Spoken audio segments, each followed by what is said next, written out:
Man, that music sounded a lot more churchy than I expected. Hello, everyone. Welcome to episode 24 of the Swamp Creatures podcast. We got ourselves a little special part one of our New Year's celebration here today with our friends from the Libertarian Party of New Hampshire, Jeremy Kaufman and Erik. I was told I was going to church. Am I misled? That's not... I mean, this is a certain type of church, like the Church of the Swamp, I guess you could say. How's it going, Mitch? It's going good. For those of you who don't know, me and Erik used to do a podcast together for Jacob Hornberger, so we got a little bit of a makeshift reunion going on here. Hell yeah.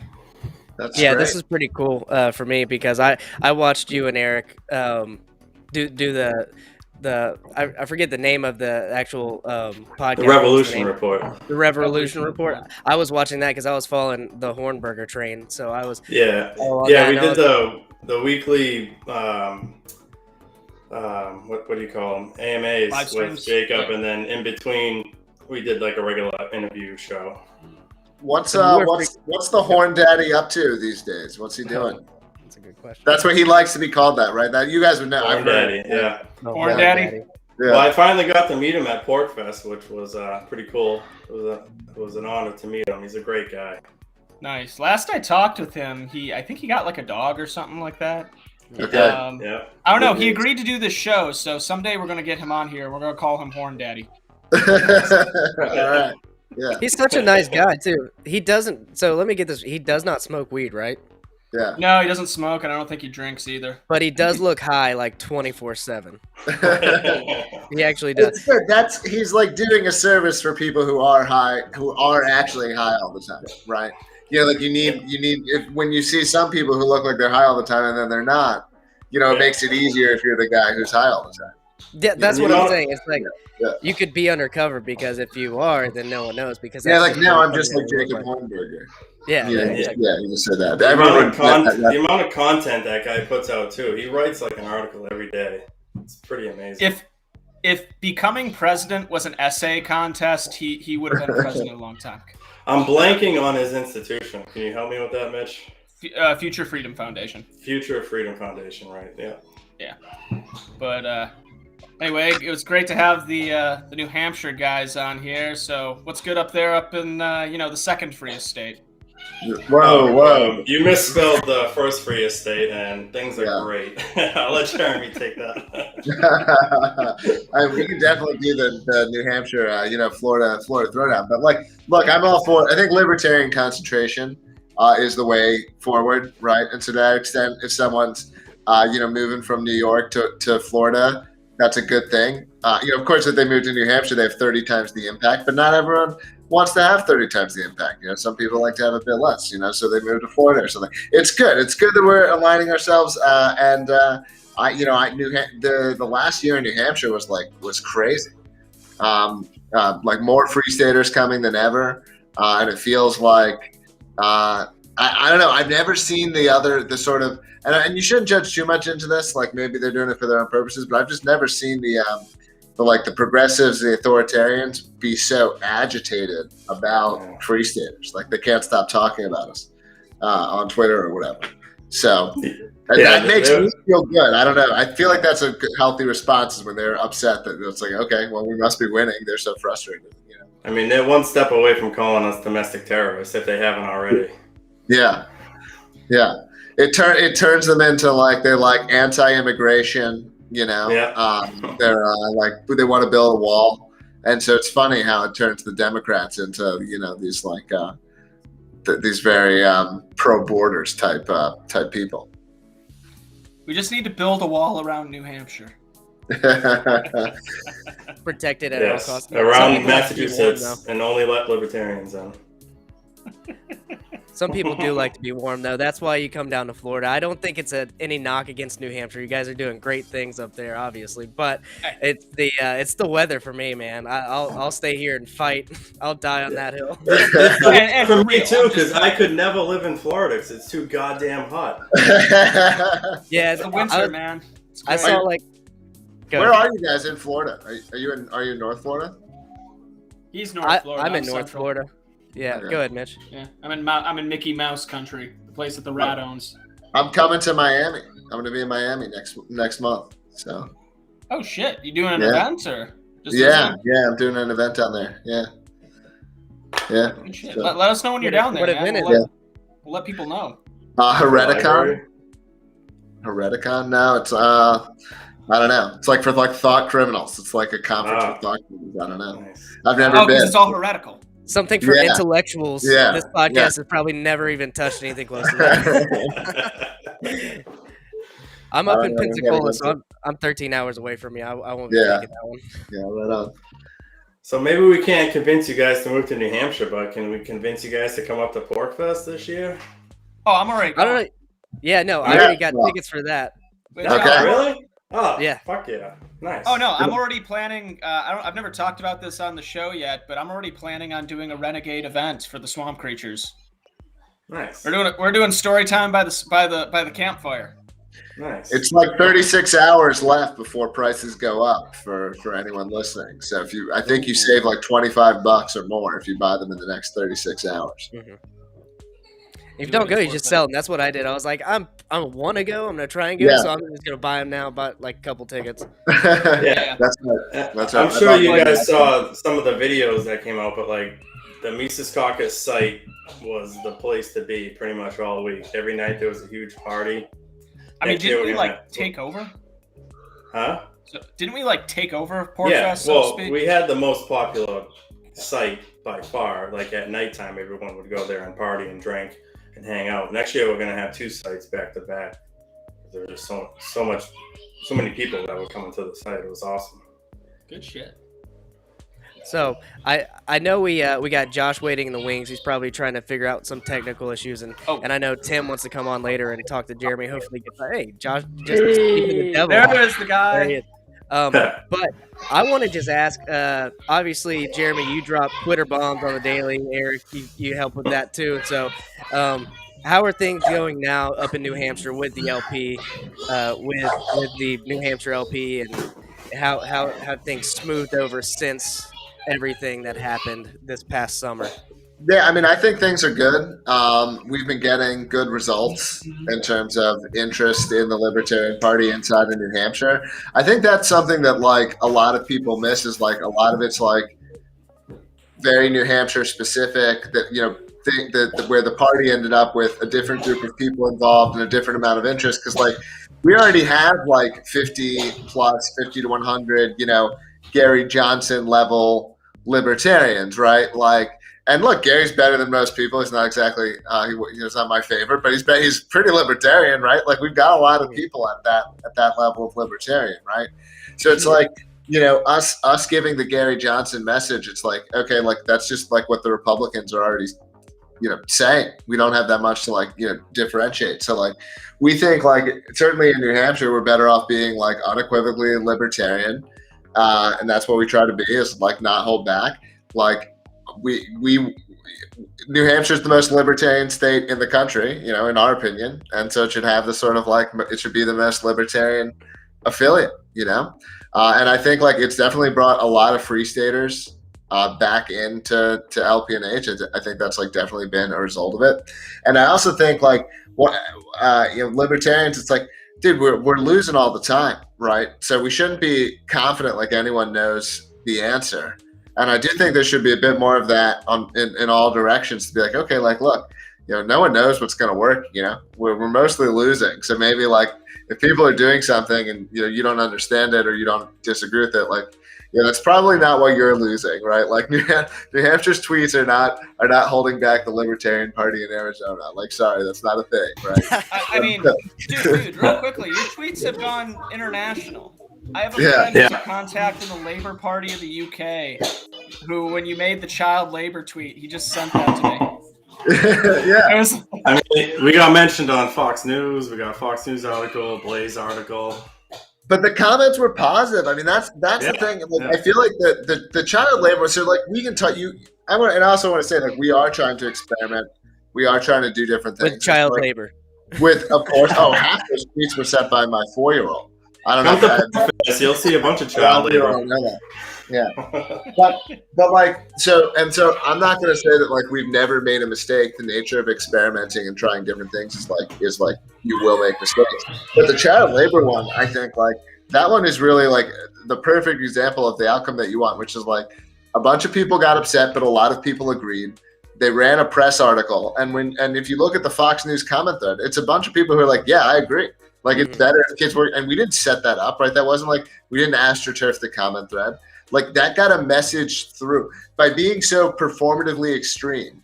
It caused the news to talk about us, and it got a message through to the population that a lot of people agreed with. That's a libertarian message that no one else was talking about. And so to me, like that is the essence of what we want to be doing is things like in that direction. Well, that was the funny thing about that specifically going back to the, I'm going to turn off the music now because it's been way too long, but that was specifically what I was talking about with the child labor tweet there. You know, even the guy who I know in the Labour Party of the UK, when he saw that, I mean, he just kind of laughed and was like, no, I see what you're doing. You're saying something provocative and a way to lure people in and have a different conversation. Like, Yeah. you know, like Right. there was, I think we all might remember the, I think we all remember when Burger King posted the thing, women belong in the kitchen. Yeah. Well, they deleted that though. So I don't know if they considered that. So I don't know if that was. Did KFC ever delete the one that had like the chicken piece and it was like Black Lives Matter, we see you with the Black Lives Matter fist like as the shadow for the chicken piece? Oh, that one was great. All right, but so That definitely showed Black Lives Matter. And that was hotter than their Nashville hot chicken. That was a good one. If you're Burger King, you've actually got a lot of market share, right? Like Burger King's close to McDonald's. Like the Libertarian Party is like, I don't know, like Hardee's or like something that's like even, it's got 1% market share, right? Like if you've got 1% market share, it's a lot different. A lot different. Hardee's at least ran commercials on cable TV. LP hasn't even done that. They're like, that is one thing the LP should be doing is running commercials and stuff. That I do agree with that, but you know, I don't know. It took them 3 months and $30,000 to put out a 1-minute COVID ad. Yeah, what was up with that? And where did that ad even air? I never saw it. You never saw it? okay. No. It was I can give you the answer for that. So they basically decided to distribute it through social media, and then they selected certain states, most of which weren't COVID lockdown states like Texas, and ran it through like streaming services that provided commercials, which they never alluded to what streaming services, just that they utilized like a streaming like VoIP type of program to like get theirs out. I mean, Dan Smott's put out like 100 times better video in literally like 24 hours. Is that the System is Down guy? Yes. Yeah, no, phenomenal. Yeah, and I think this is a really interesting question for the Libertarian Party to be facing, or particularly the Mises Caucus people. Like, to me, I look at how the Libertarian Party is organized, and I see something that's modeled very similar, like at least decently. There's more autonomy than maybe the Democrat or Republican Party, but you've basically got it modeled after a democracy or a republic type system, you know, where like every member of the party has like basically an equal amount of say. There's some variation by state, et cetera, but like it's fairly traditional. And if the Libertarian, you know, what's the Libertarian Party's vision for how governance should actually look like? Because I think most of us would agree that like we aren't huge fans of the results of democracy, right? And so like it's a chance for the party itself to be modeling internally, you know, how does it let more creative ideas come up from the bottom up?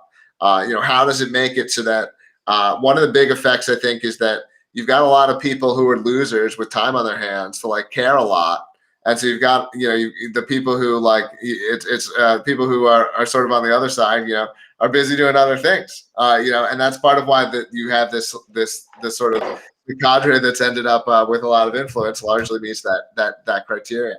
And yeah, so it's like, what are the things that you could do differently that's a little bit more libertarian, you know, that would tap into more of a movement style approach. And I'm not trying to steer people to a particular answer. These are just the questions that I'd be asking.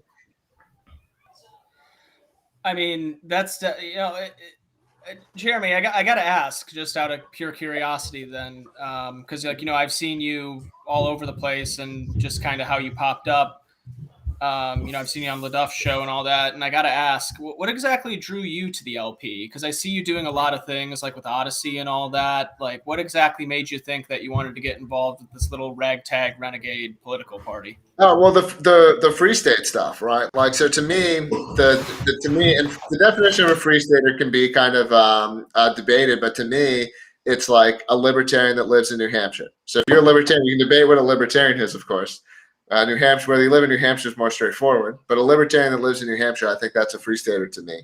And then I've got this party out there that's called the Libertarian Party, that's like supposed to be talking about this beautiful philosophy that I believe in, and it's talking about it in this way that's like not remotely how I want it to be, getting talked about. And that was very frustrating.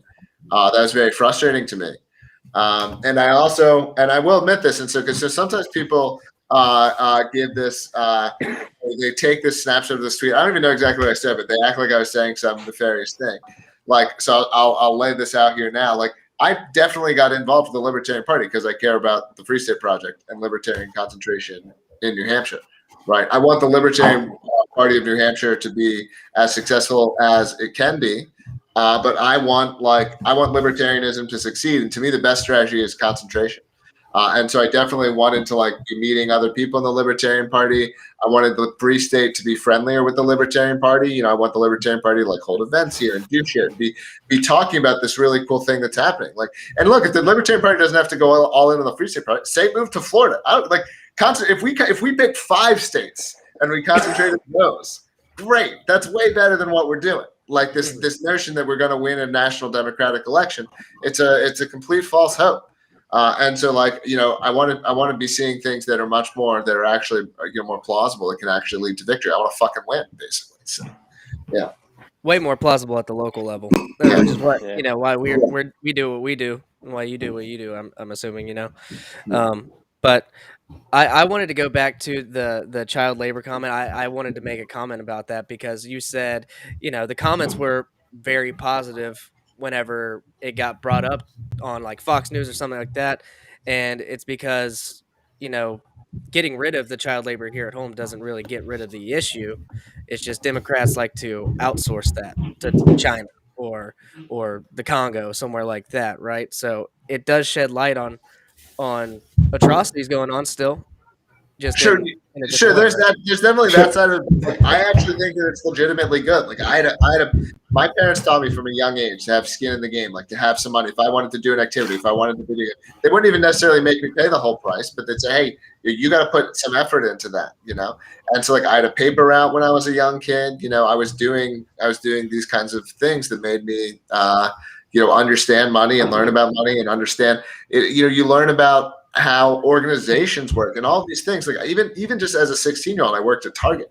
Okay, I just worked as a cashier, and it's it was very educational to understand how this large organization and corporation function, this kind of thing. I actually think I learned more as a cashier at Target, at least for some amount of time, than I was learning in classes in public school. Yeah. So there's actual truth there. It's not that, and that's the thing with all of it is it's never, absolutely never, and this is one of the rules for anyone I think is doing that. You're never trying to just be provocative. You're trying to be provocative, but you're trying to have a point that can actually be substantiated, that's actually at least can be discussed, where there's some reasonable perspective that can be articulated behind it, even if there is a potentially provocative initial phrasing.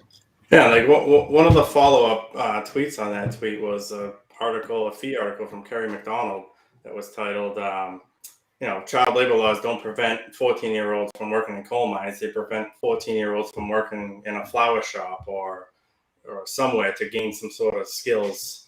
Of course, the left and the people who are reading, they go all the way to, children in coal mines, but, that's not really what it's all about. Yeah. It's not good that any generally working in coal mines is a bad idea. I think it's bad for your health. Yeah, playing. It's a bad idea for a 14-year-old, and it's a bad idea for a 34-year-old. Yeah. Right. It's probably, don't clip this, but it's probably safer for 14-year-old. Like if you're going to spend 1 year of your life in a coal mine, it's probably better. I mean, if you're 14, you're younger, you know, you're like I'm a smoker. Like it's probably worse for me because I smoke. It's the prime age. They got all that energy. Yeah, they can swing the hammer harder. The lungs nice and clean. Yeah, exactly. They'll regenerate more, you know? You don't want to send a 70-year-old into work the year in the coal mines. Oh, yeah, he's dead. Yeah. No, those kids can get into the tight, small spots too. Yeah. Why wouldn't we want them out there? So Where you get the diamonds. I just want to make the point that, you know, some people talk about how, you know, some of our tweets are driving people away. But when you look at the results, at least here in New Hampshire, before the Mises Caucus got organized in New Hampshire, there was literally 65 members of the Libertarian Party in New Hampshire. You know, we started organizing, we got some people to convention, we took over the social media, and now we've more than tripled the LPNA's membership. We're over 200 members now from 65 just less than a year ago. So, you know, something we're doing is working. Mm-hmm. That's no small feat. That tweet got me so many questions, though, down here in Florida during my campaign for vice chair. I had so many people send me down. Oh yeah, right before, because it came out right before convention. Remember, I actually had LPF members who sat me down and were like, "So what do you think about the New Hampshire tweets?" Was that before or after the coup? That was before the coup, right, Jeremy? That was literally right before the coup. But see, that's one, and this is, and it's been weird. Like I definitely was like, okay, you know, this will potentially be provocative, but I actually didn't expect it to be provocative, like inside of the party to the degree that it was. Like, who are the libertarians that disagree with the fact that, like, you're like, I thought we were all on the same page, guys. Yeah. Like either I, as a parent, like am making the choice about my children and whether they work, or my children have to some degree emancipated themselves from me, and they're able to make that choice for themselves, and they're to some extent no longer a child. Either they've become a full-on adult, maybe you regard it as a continuum. All this shit's complicated, but like, I didn't think there were any libertarians that like were that big on like the state deciding, you know, there's one age at which everyone's allowed to work. Like I didn't know that there were libertarians who even held that position, you know? So I definitely think at the heart of it is that there is a cognitive dissonance in a lot of people, that a lot of what libertarian prescribes is fairly radical. I don't think it's radical in terms of outcomes, and this is part of what causes the difference. Like, I don't think that, like, I think society would be better. I don't think it'd be some utopia. I don't think it'd be like radically, incredibly different. But I do think it would be substantially better. And so it's like, but what you're proposing is very radical, and people want to, especially like the more embedded you are in sort of, a mainstream context. Where some of these ideas are just completely beyond the pale. And so it's difficult to reconcile that, you know, because you're friends with these people. They're your social group. They're your peer group. Like not everyone has libertarian peer groups. Like a lot of people are, you know, it's just something they kind of believe it, but it's not part of their lives, you know? And so particularly for some of those people, I think it can be hard. And I wouldn't be too surprised about people thinking what you just said in the libertarian sphere. Here in Florida, we learned that there are some libertarians who were not in favor of bringing the troops home because I guess that's a libertarian argument. Yeah. Wait, what? Ending the war. Well, that's another. That's true. I'd like to hear that argument.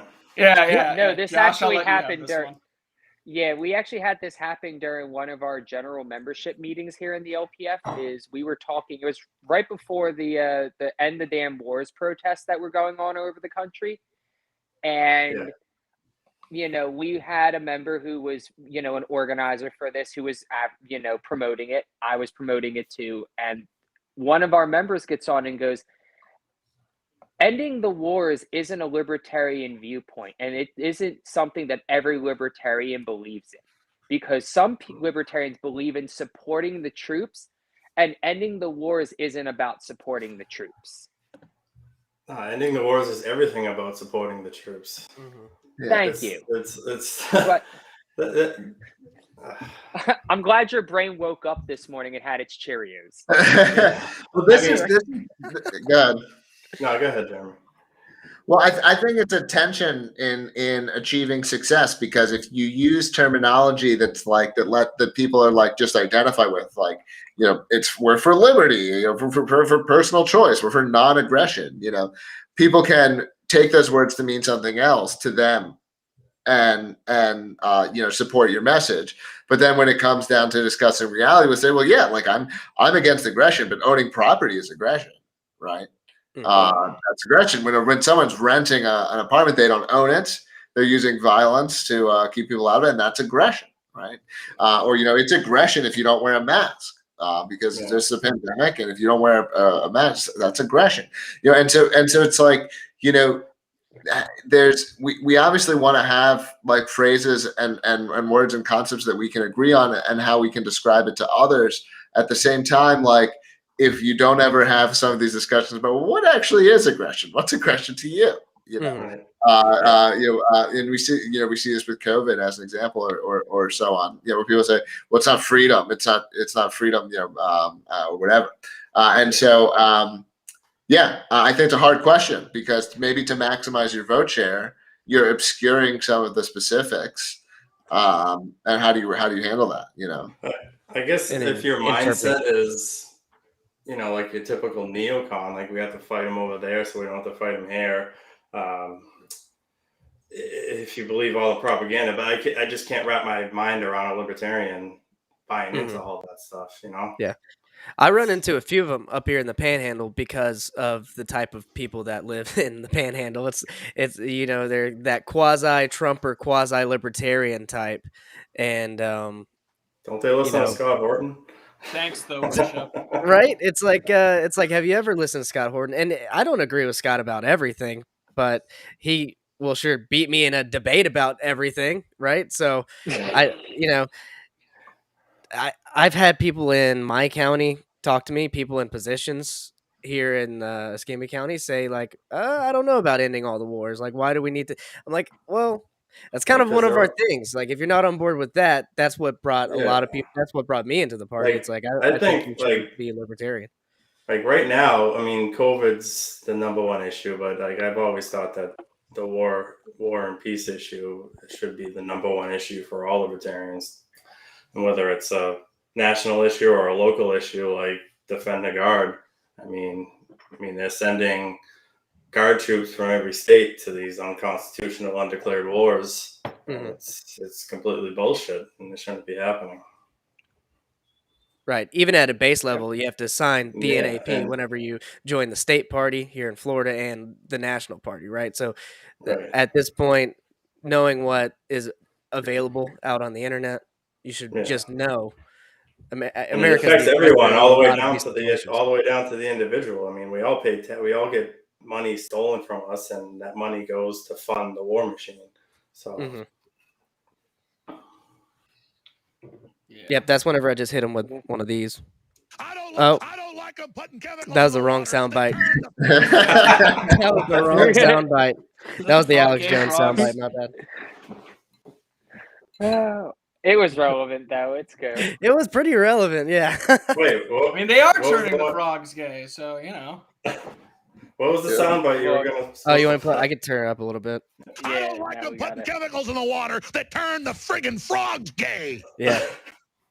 We're riding the coattails of Alex Jones because he can't be on YouTube, so that's fine. My sense is that, like, people aren't very keyed into like wars right now or anything that's going on with the military. No. Is that but maybe I'm out of touch.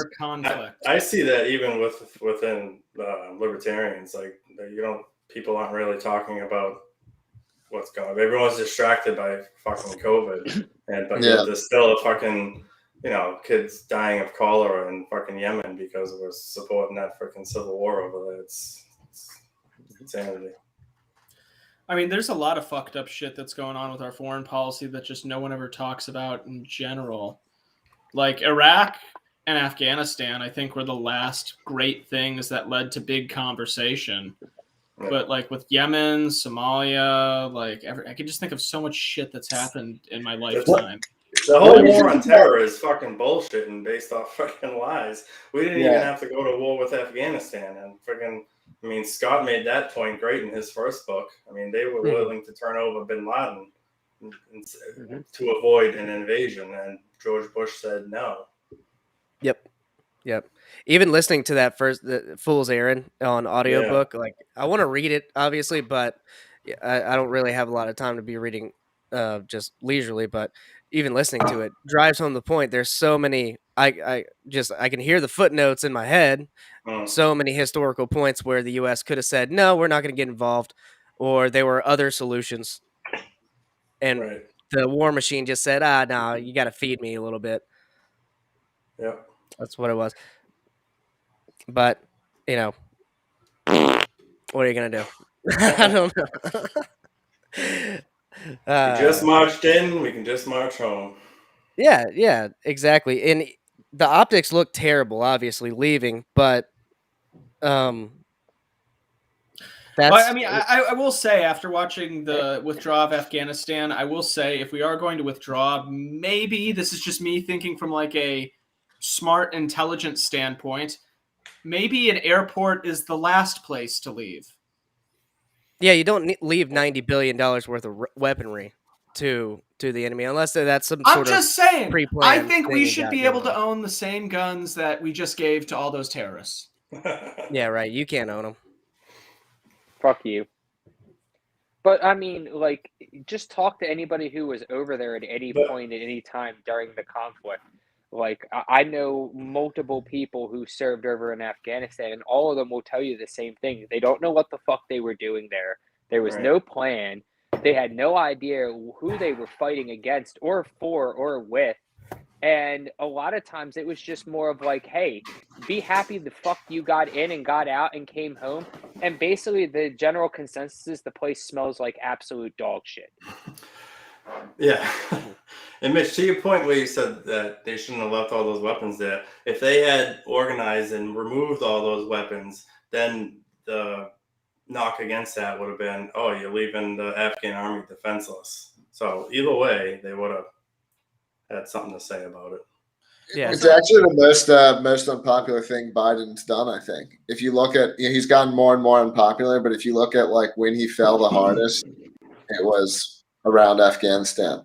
Yeah, which is to us, that should be the best thing he did. I mean, yeah, exactly. It's my favorite thing he's done. I have a theory on that. Do you guys think that it's possible that they purposely botched it in such a way that it was to punish the anti-war people?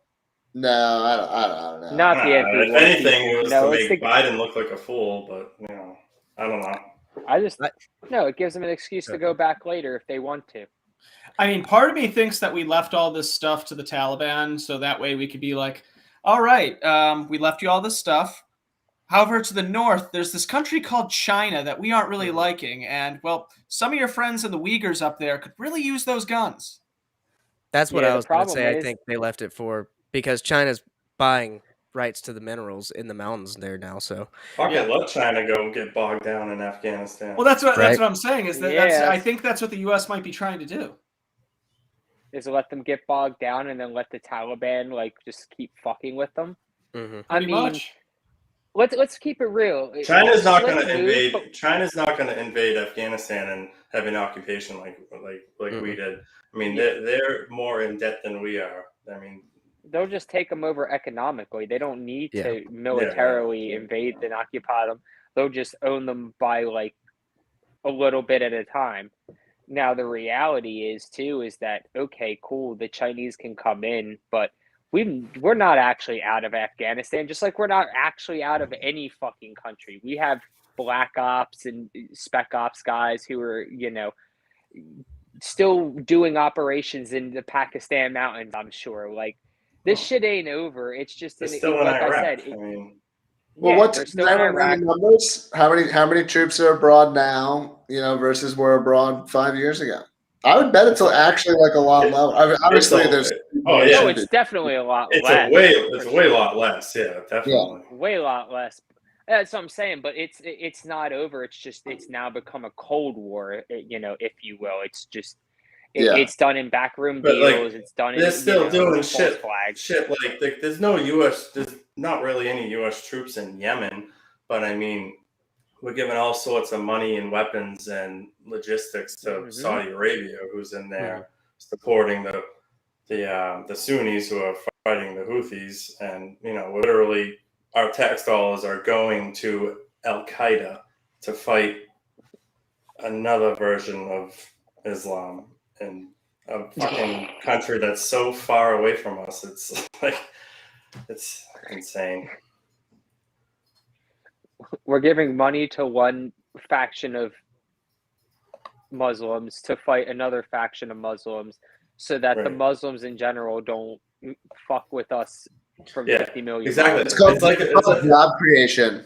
Okay. Yeah, it's exactly like a story I heard about here, and concerning the drug war. There was a story, I forget where I read it, but there was undercover FBI agents who got in a shootout with undercover ATF or another alphabet agency buyers. Who won? They got their signals mixed up, and they got in a shootout with each other. Who won? I don't know. No, I'm not joking. I hope they both lost. Best answer I've heard all night. I hope they both lost. I'm sure they definitely both lost. That's for damn sure. Yeah. I think that goes to the lack of transparency. Didn't we see shit like that a few months ago, though? Where it was like in DC, they tried to have that like right-wing rally that was pretty much all feds. Yeah. Yeah. Right. And yeah. the reality is, gentlemen, we here all lost because obviously our tax dollars in some way went to that. Yeah. Right. Like you guys aren't even. We're all the real losers here. You guys have security clearance and you're not communicating about this. Like, at least communicate properly over how you're going to misuse our funds. Hey guys, I'll be right back. I gotta go to the bathroom. I do what you gotta do. Yeah, fuck the ATF communicating with the FBI. That would be fucked. So I've always wanted to ask this to like a room full of libertarians. As far as like security clearance goes and like the FBI and CIA goes, should there be any level of security clearance to where some agency, maybe private or public, has that, or it should just be free flowing information? I mean, we talking about Minarchy and Capistan, right, and we're talking about matters of national security. I'm not saying national security to cover up some sort of fuck up that the government did. I'm saying things that probably could be reasonably held under the umbrella of national security, right? Yeah, I would say yes. I'd say that's going to be logical for whether it's whether it's a private defense agency or any kind of defense type scenarios. There's not all of your information is going to be public. I mean, it couldn't be. Yeah, like proprietary information already for private companies. Yeah, like that's already a thing. Yeah. Okay. And so if you're talking about like you're worried about someone's going to perform some kind of attack, you're not going to publish how you're going to defend things. You're not going to. There's always going to be information that's being withheld at least in some periods of time.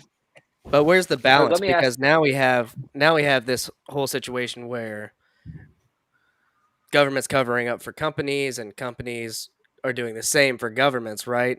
And keeping a lot of people out of the loop. Like, for example, the Ghislaine Maxwell trial. Like, that whole trial, a lot of names are being redacted. Those files are being sealed now again, even after the guilty verdict. Yeah. Yeah, we're never going to have those names. I just want to point out the fact that there is an unredacted version of the police reports out there where they, are interrogating Maxwell. Basically, what they learned is when they released them, at least when they originally did, what happened was they had released them in one program where it was all blacked out. But if you opened it up in another program, those redacted areas were completely loose. So with that, I just want to point out someone probably has access to those files. And, it would be a shame if something like that were to happen again. Be a damn shame. But We haven't had a good leak in a while. What's what happened? I think there I was feel one we had more leaks a decade ago. There was one a few weeks ago. WikiLeaks dropped a bunch of stuff out. I haven't read any of it, but it was coinciding with Julian Assange. Remember a couple weeks ago they were saying he's going to be extradited back to the U.S. Yeah, not back to the U.S. to the U.S. So there was a leak. I don't know if people have poured through all those documents yet. Yeah. Yeah, it was, we haven't done that. The last ground. Someone on 4chan has. Right. Come on, autists, do something. They have. Well, Hector's watching this aren't show, in the so right he can't be watching. Can't be looking at WikiLeaks documents. But I don't know. The last thing I remember from WikiLeaks that was really earth-shattering. What was it? Vault 66. What was it? Something like that. I forget.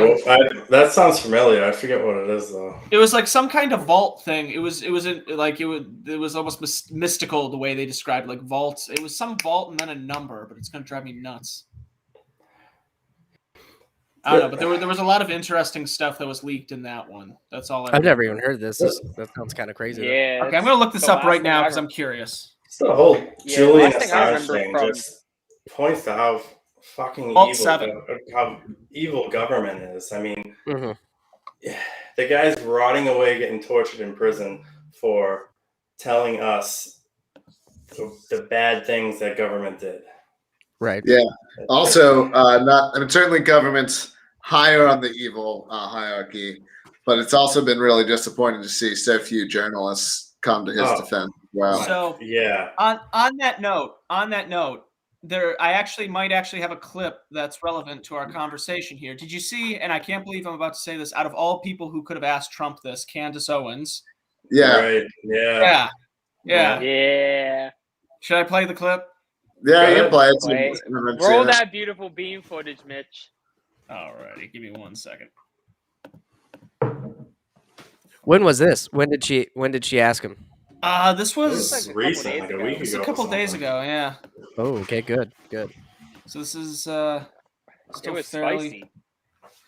I'm She's surprised asking that out of all Trump? the people to ask Trump this, Candace Owens.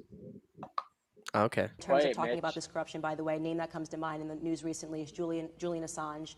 He was exposing this corruption early on. He's had his life ruined because of. By the way, I just want to point out, as Edward Snowden said in the tweet, pay attention to Trump's body language.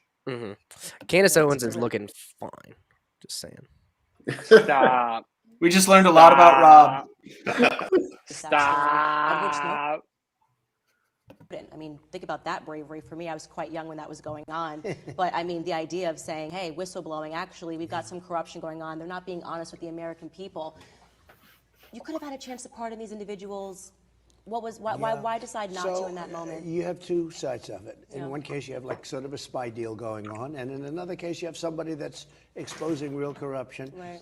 I feel a little bit, I won't say which one, but I feel a little bit more strongly about one than the other. Right. And you probably understand that. But I could have done it, but I will say you have people on both sides of that issue, good people on both sides, right there. and you have some bad people. Yeah, look at him. Look at those That arms, is man. such a cop-out pussy answer. He knows, man. Yeah. He fucking knows. As soon as he crossed his arms, that's that's psychology 101. Anybody who crosses their arms when they're getting a question like that is they're going on the defensive. They're trying to protect themselves. Yeah. And he's saying I feel more absolutely strongly about one than the other. He's talking about Assange because Assange helped him by exposing Hillary. At least he has to answer this question, though. Like, they don't ask Joe. Like, you're not going to see this on CNN asking Joe Biden. They're going to be like, "What kind of ice cream do you have?" And you'd be like, "I wipe my ass." And well, that's what I'm saying, man. And like that was even good. like that was good of Republicans. Candace Owens. But if that was Glenn Greenwald, he would have said, "No, that's bullshit." Yeah, that's the only Try thing. again. Is you really wish it was Glenn Greenwald or one of those other people who would have maybe Jeremy pushed back a little bit. Scahill, friggin', there's a few really good ones, but there's only a few.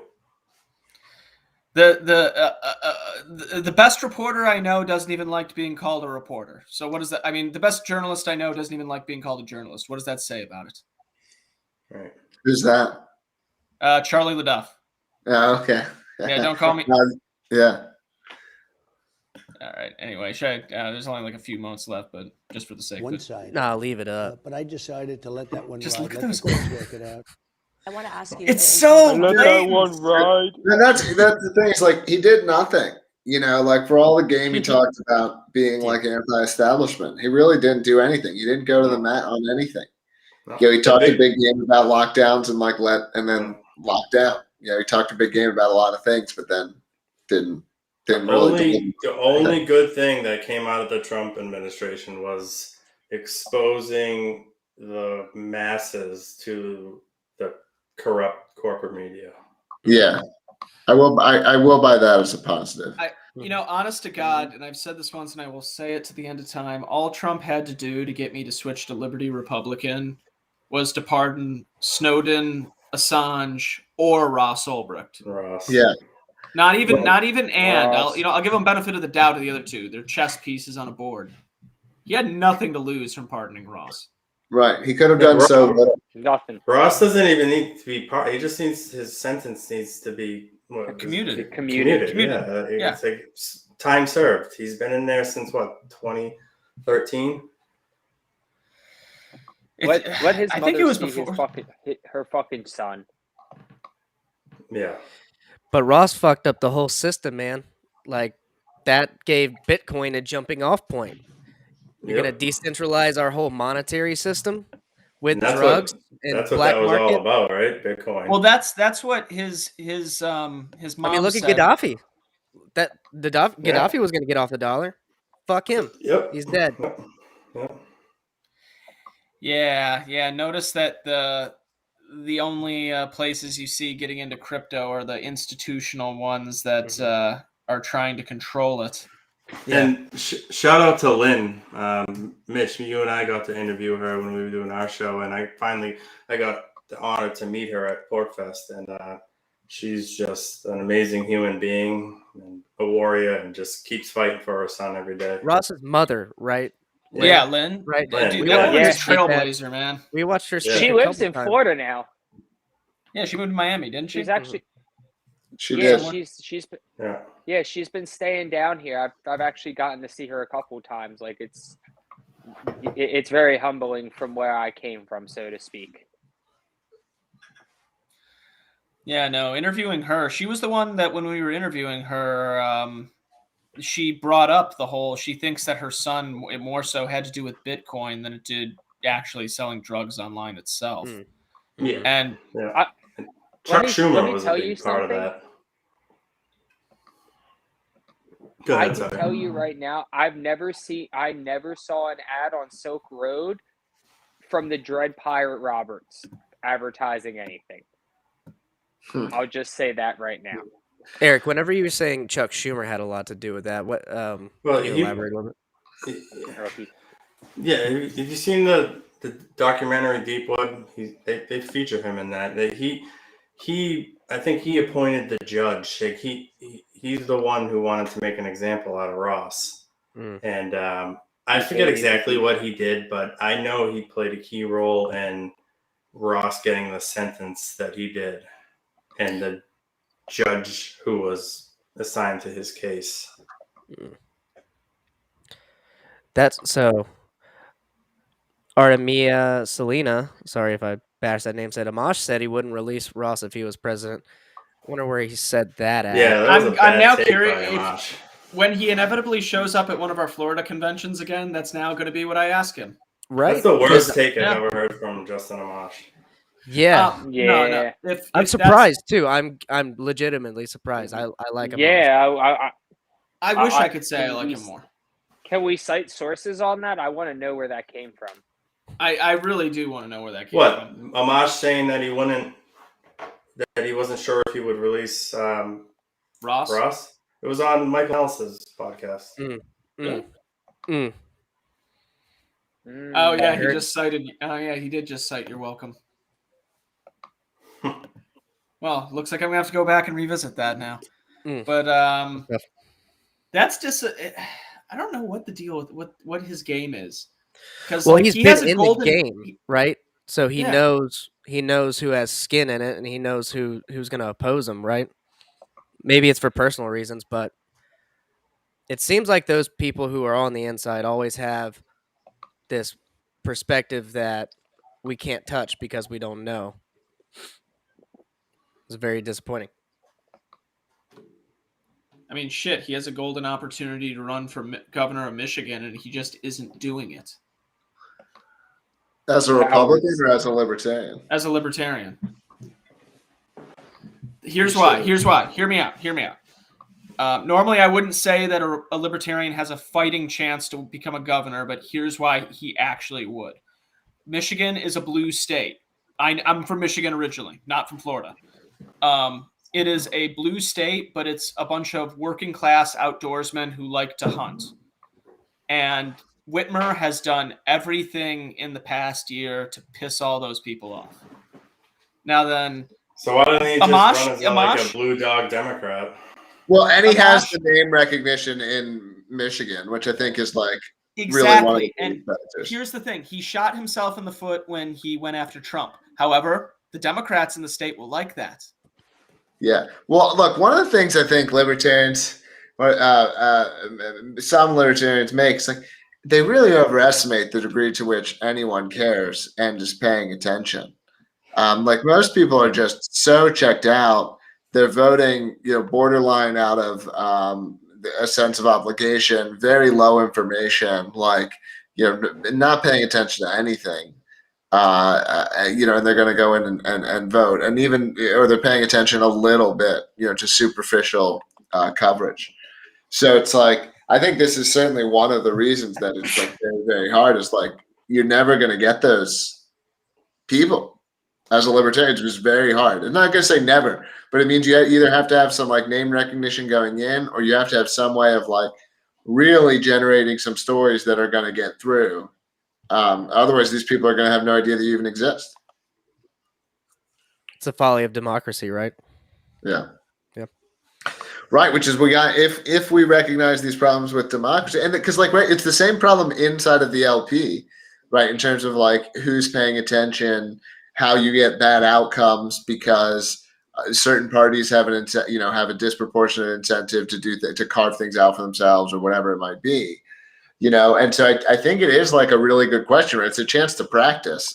If we know that there are problems with democracy, but we don't know what the answers are, it would certainly make sense in terms of how we organize our own organization to try to do some things like differently to answer some of those problems.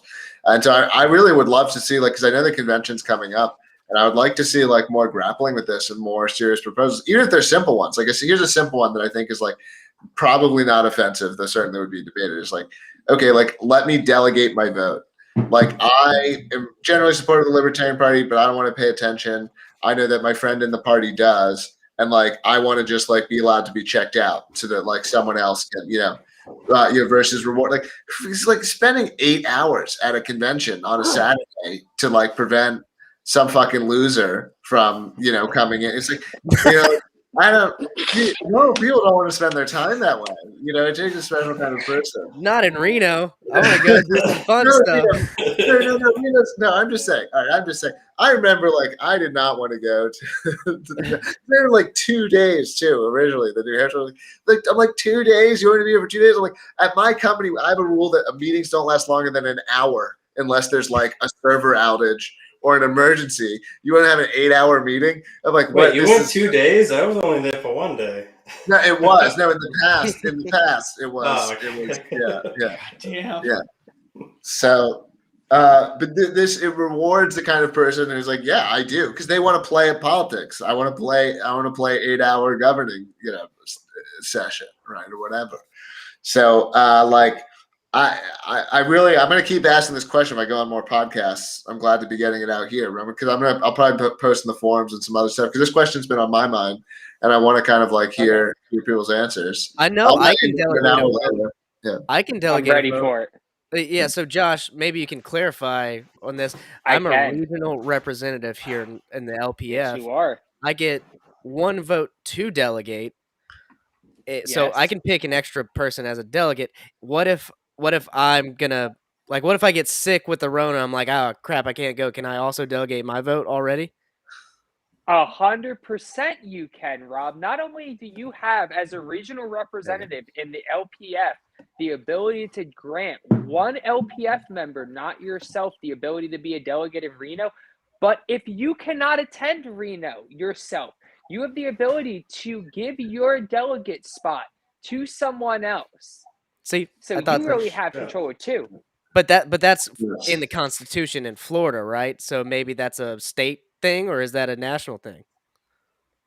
That is a state thing. A lot of the delegate slots, from my understanding, are all decided based on state bylaws and constitutions or whatever they utilize under their governing docs. But yeah, under LPF bylaws, and I'll have to go back and look at the exact wording, but as far as I understand it, you are automatically a delegate for being on the EC this year.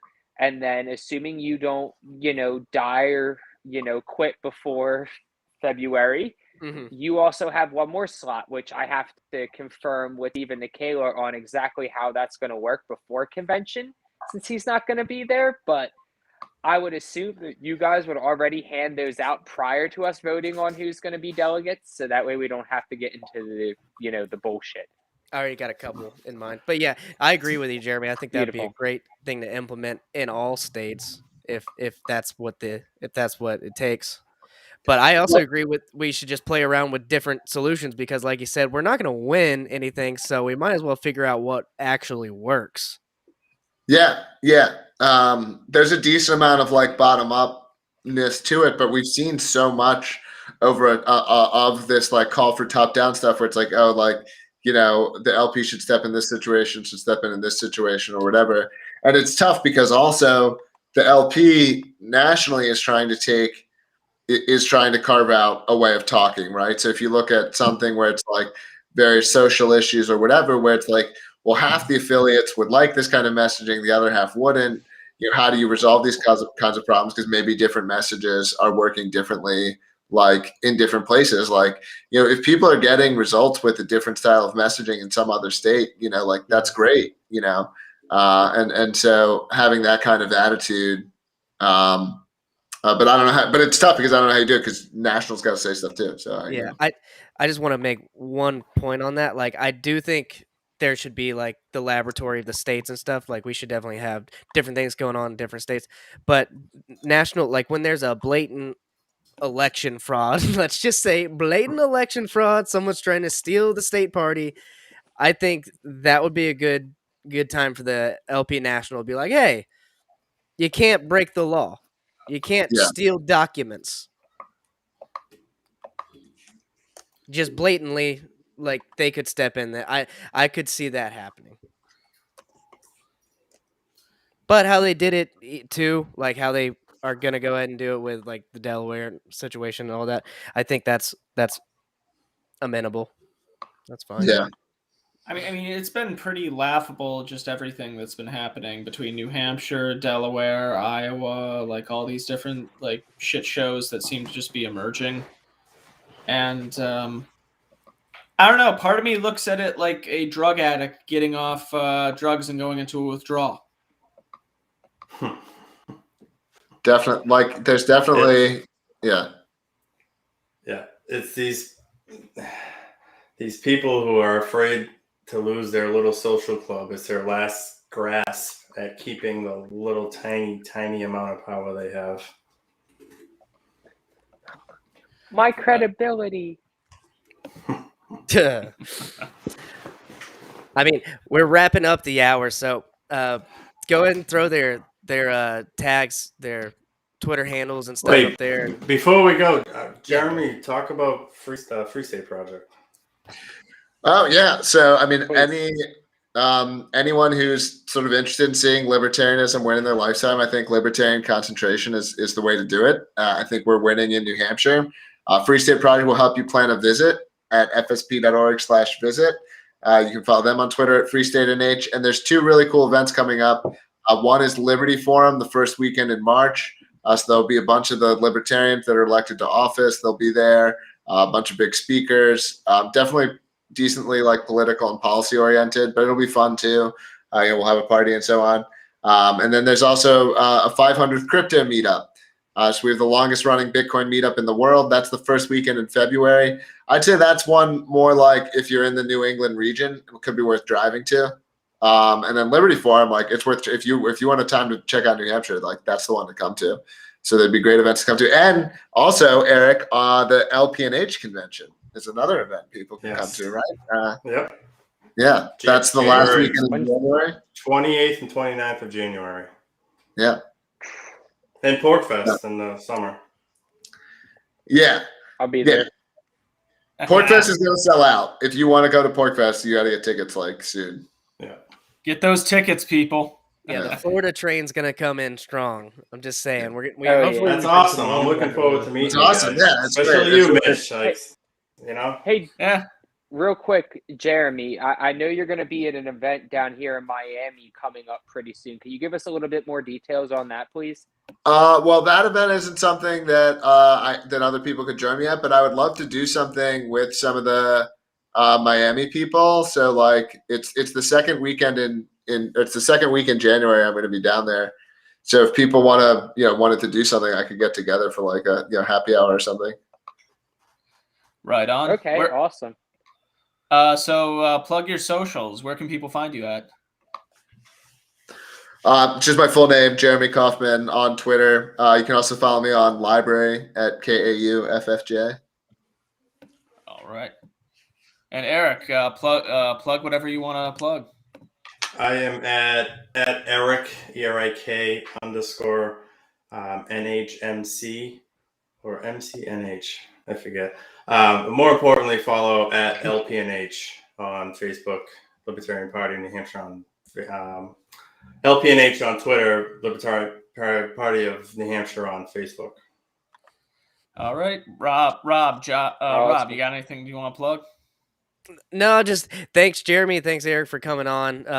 I'll plug the Florida Mises Caucus. Go follow Florida Mises Caucus and the LPF on Twitter and whatever social medias you use. I don't get the opportunity to hop on the Swampcast all the time anymore because I'm studying for the bar, but I had to tonight because I've listened to Jeremy a lot I've seen him a lot on Twitter, and I've listened to like Lions of Liberty and Dave Smith and all that. So it was great opportunity to chat it up with both of you guys.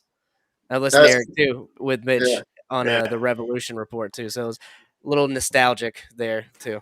Yeah, and let me just say, I love. Go ahead. Sorry. I love everyone who's doing stuff for liberty. It's sweet. I mean, people who are putting their time and their energy in, man. It's awesome to see. I just wanted to say thank you to Mitch because he's the one who brought me into the Jacob Hornberg campaign, which led to my involvement with the Mises Caucus and then becoming an organizer in New Hampshire and everything else. And the rest is history, buddy.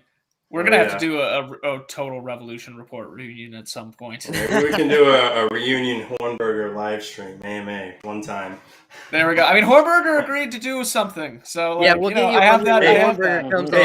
Maybe I'll hop on the Swampcast with you when you have Hornberger on. Yeah. There we go. That'd be fun. There we go. That's how we'll do it. Josh, you got anything you want to plug? We're running a theme contest for the LPF convention right now. We have 4 different themes that are running in a race right now to be first. We have Flex It or Die, Convention-y McConvention Face, Good Ideas Don't Require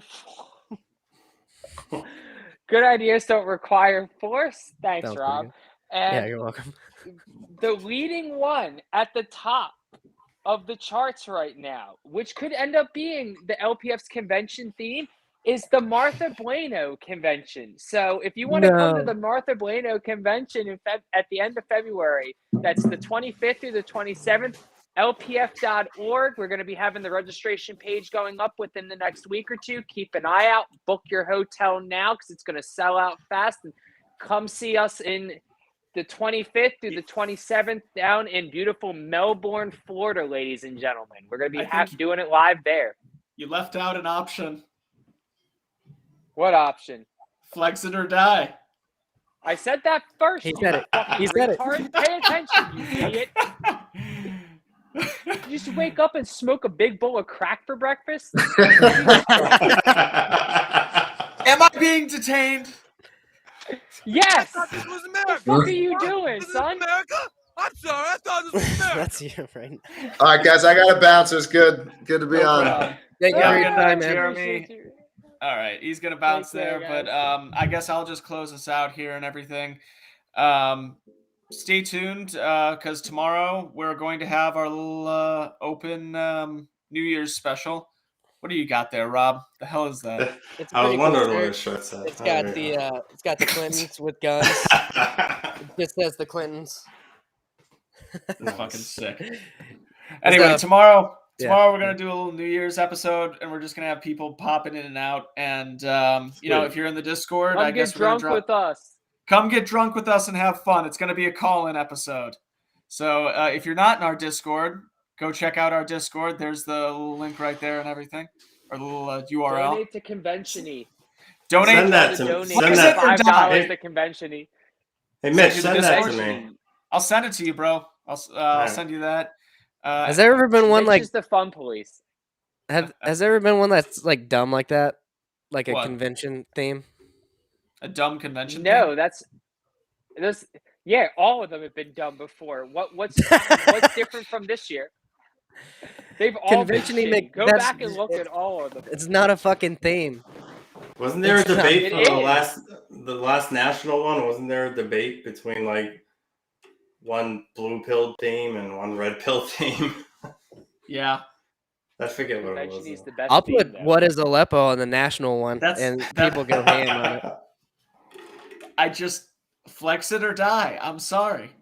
We were in it. We were in it for a while. Exit. Flex it. Yeah, Hey, when we I get dropped, like, we got $200 an on actual Convention, y'all are gonna hate me. we got legislation in New Hampshire for secession. That's good. I mean, you guys have a good population to do that kind of stuff, right? Oh yeah. So, do you have a moment? I kind of want to ask you one thing. I forgot about it. It's like a It's like a non-issue. So the Satanist trans Republican lady that won the sheriff's race, how's she doing? She didn't win. She got the GOP nomination. I'm not she sure. I forget her name. What's her name? We also I forget her could name, be but considering- she is one of the crypto 6, one of the 6 people that got busted in New Hampshire by the feds. Oh shit! Based. Yeah. Super Yeah, based. she's actually not bad. She's pretty cool. But she was on the Tom Woods show actually to talk about that. Hey. I have no idea About the what sheriff race happened or with about her getting busted. Huh? I'm about to look into that one. Yeah. About the sheriff race or about her getting busted on the Tom Woods show? About her getting busted and the crypto sec. She gave a really good interview about that whole situation on the Tom Woods show. I can't think of her name right now. Yeah, I couldn't either, but I just wanted to ask because, like, I heard it was just a ploy. Like, she put the R by her name just to prove the point that people just kind of voted. By the letter. Yeah, absolutely. Well, that's the thing. People are fucking. It's about whatever team. Whoopsie. Yep. Anyway, maybe we can talk about this a little bit more tomorrow and everything, because tomorrow we're basically going to be getting shit-faced and having our year in review, and we'll see whoever pops in. It's going to be wild. Yeah, it's going to be like a 3-4 hour fucking debacle. Come get drunk with us. What time? Oh, yeah, no, this is... Same time, same place? Hey. Same time, same place. My plans fell through. Maybe I'll jump tomorrow. on. Hell yeah, Yeah, man. mine did I'm too. sending you the Discord as soon as we get off here. All right, cool. All right, anyway. Everyone, thanks for fun out. Check us out on Twitter. Good night, everyone. See you later. Woo.